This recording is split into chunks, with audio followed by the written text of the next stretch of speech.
Yes, go on. Morally wrong. Yes, so hold on a second. Morally correct and honourable.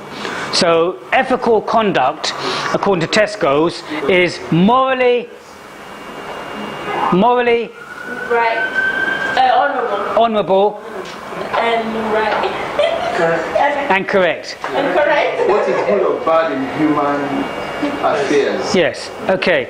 But tell me something. Why is this so important? I think it's to follow some more standards in rules and regulations and policies and For human rights, but why is it important for the company? This group over here, you're quiet. Why is it important for the company? Come on. Why are ethical considerations important for the company? for the reputation of the business. Yes, but take one step further. Why is it important? Because you want to comply with the rules and regulations. Why is it important? For profit. Thank you.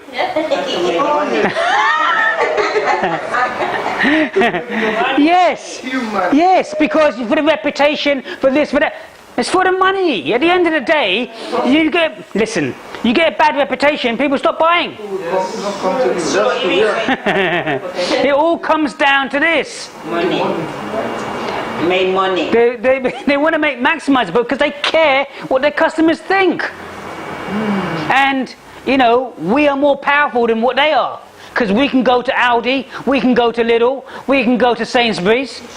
We don't need to just go to Tesco's. It's not just one food supermarket. We can go where we like. So, you do something wrong to us and we'll go elsewhere. And how much money do you think a company would lose in terms of the lifetime value? So, if they make one person unhappy, how much do you think they would lose over 20 years? Over 20 years. How much do you think you would lose? One person would lose. Come on, give me a figure. 10 million. Don't be silly. How much do you spend? Do you have 10 million in 20 years? Does anyone here have 20 million? Because if you have 20 million pounds, I'm your best friend firstly, and, and secondly, leave the class.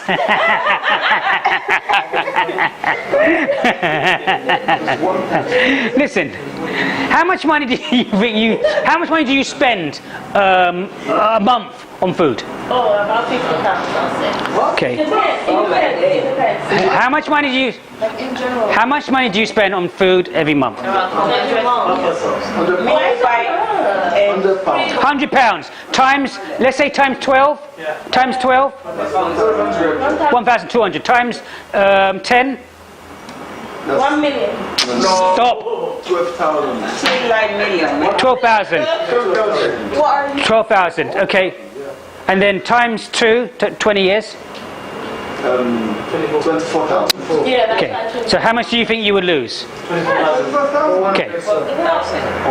In fact, the actual figure is about 175,000. Wow. Because what happens is that person tells 2 or 3 other people, and then that service, then you get that bad service, and you keep doing that bad service, so other people head, and then they tell 2 or 3 other people. In fact, by telling, and those people that you've told, tell other people as well. In fact, it's been statistically proven that a company, by making one person unhappy of your customers, and they don't come and shop with you for 20 years, you in fact lose £175,000.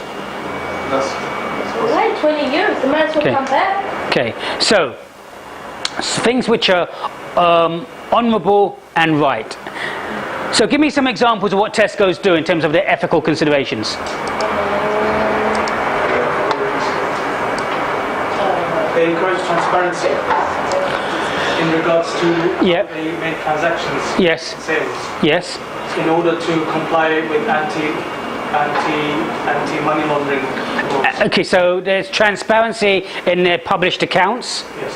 in terms of their operating profits, in terms of their cash flows, in terms of their balance sheets. There's transparency in terms of, you know, who gets paid what. So you know exactly what directors are getting paid and so on and so forth. Okay. What else? What else do they do? They actively support the local community. They ethical. Yeah, carry on. Okay, but yeah, in a way they do actually support the communities. Yes. What else? Come on. What else? Come on. Stay focused, please. Okay, so just continuing with the ethical considerations, we've said that Tesco's, conduct themselves ethically in an honourable and correct way, and they try to relate to things in terms of, complying with laws, as we said, the Companies Act 2006 and the Health and Safety at Work Act 1974. In terms of employers and employees, they aim to comply with making sure that the company's resources are allocated ethically. They make sure that they don't accept any gifts in terms of from suppliers who are trying to sway them in terms of buying decisions and everything else. They make sure that the consultancy fees are fair and equal, and they don't accept any consultancy gifts as well. They don't do any insider trading, as we stated, in terms of knowing what the results are going to be and then buying stocks and shares on the basis of that beforehand, in terms of insider trading. And in terms of financial records, they keep everything according to the law and legislation in terms of their income statement, balance sheet, and cash flow statements. So we still need to relate that to the question, and the question says, how does it affect operations management and the decisions taken by leaders and managers? So the way to do it is to give some examples, and we've seen examples in terms of ethical considerations by various companies buying different goods, but not only the goods they buy, but where they buy, which companies they buy their goods from, and how those companies conduct themselves. We've seen in the past, like Marks and Spencer's and Primark, who bought cheap goods from manufacturers in India, but these Indian companies are employing women and children under the age of 12, working all day, paying them pennies. And also, the health and safety in terms of these manufacturing industries are extremely poor. One manufacturing firm, the buildings fell down, killing and injuring lots of women and children.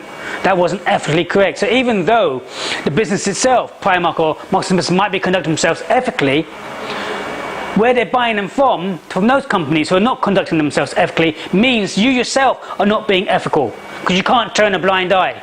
You're responsible for that because you're buying the goods from that company.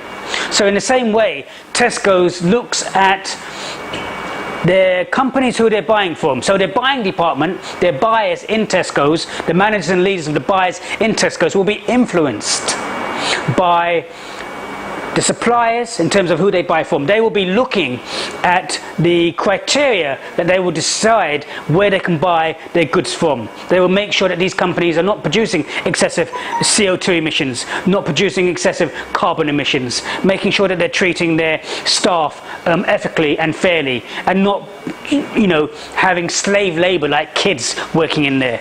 And so this affects the decision making in terms of managers and leaders of the buyers in Tesco's, in terms of when they're sourcing their goods, when they're sourcing their supplies, making sure that their suppliers meet certain criteria, meet certain specification. And if they don't, then not going with that company regardless of the price, not just going on price, but going on their whole business. If we take another example in terms of fair trade in terms of bananas, again, inputs, transformation process and outputs, Tesco's now and other food retailers are selling fair trade products which are slightly more expensive, but people buy because people want to know that they're buying and spending and paying for goods that from companies who are paying their workers fairly. So that is very, very important. So here we can see that now this has affected managers and buyers' decisions in terms of in terms of deciding what goods they're going to come and bring in. Okay, can you just focus please, because you're late. So you can't be wrong and strong at the same time, so just focus. If I ask you to come in on a specific time, come in on that time. Okay, now, so so when we're looking at this, then make sure that you answer the question in terms of stating how this affects the managers and leaders in terms of ethical examples. Okay? Okay, so that's it. Any other questions? Okay, thank you very much today from Mr. Tan.